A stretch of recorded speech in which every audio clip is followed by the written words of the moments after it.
Who was there before light existed, before sound, before matter, before the word beginning had meaning, who was already present, who spoke when there was nothing to hear him, and yet creation answered? If everything that exists has a cause, who caused the first cause? Who said, "Let there be," and the universe obeyed? Who measures the galaxies with his palm and calls every star by name? When Moses asked, "What is your name?" why did the voice answer, "I am that I am"? What does it mean to exist by one's own power, needing no beginning, no creator, no sustenance? Who can say, "I am," without a reference point, without time, without origin? Is it possible that the source of all life is life itself? If God simply is, then what does that make everything else? Temporary echoes of his being? How can something unseen be more real than everything seen? If we cannot see gravity, yet we feel its pull, can we not also sense the hand of the divine? Is the wind less real because we cannot capture it? Does creation not reveal a creator? The symmetry of a leaf, the rhythm of seasons, the laws that bind the stars, are these coincidences or fingerprints? Is order possible without mind, beauty without intention, and morality without a source? Is God spirit because he transcends the limits of flesh? Is he holy because he is utterly unlike all created things? If power, knowledge, and presence have limits, where do those limits end? And is that not where he begins? Is he omnipotent not because he does everything, but because nothing can resist his will? Is he omniscient not because he knows facts, but because all knowledge flows from his being? Is he omnipresent not because he moves through space, but because space exists within him? Why does the creator of galaxies choose to speak to man? Why did he breathe into dust and call it life? Why does he walk into human history, calling names, making covenants, revealing himself through prophets? What kind of love reaches down when it could remain beyond reach? How can the infinite desire fellowship with the finite? Does this not reveal that God is not distant force, but personal being? Why does Scripture call him Father? Could it be that all creation was meant to exist in communion, not separation? Why does he invite prayer if he already knows all things? Is it because prayer changes us more than it informs him? If he made us in his image, does that mean something within us reflects something within him? Is the ache for love, justice, and truth within us evidence of the one who placed it there? If no one has ever seen God, why did Jesus say, "He who has seen me has seen the Father"? Could it be that the invisible became visible to show the heart of the unseen? Why did divinity wear humanity?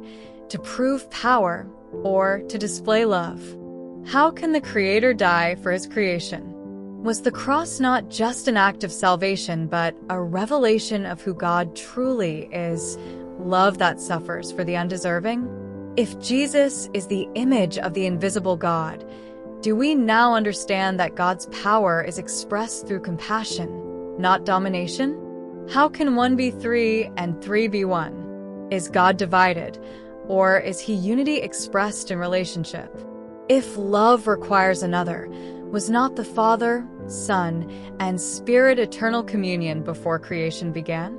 Is this why Scripture says, God is love, because he has never been alone? If the Father wills, the Son fulfills, and the Spirit empowers, is this not harmony in divine perfection? Could the Trinity be the eternal circle of giving, revealing the nature of divine love? How can a God of love also be a God of wrath? Is wrath not the reaction of holiness toward what destroys his creation? Can love remain silent when evil ravages the innocent? Is judgment not the cleansing of what love refuses to coexist with? And yet, how does mercy triumph over judgment through the cross? How can justice and grace meet in the same act of sacrifice?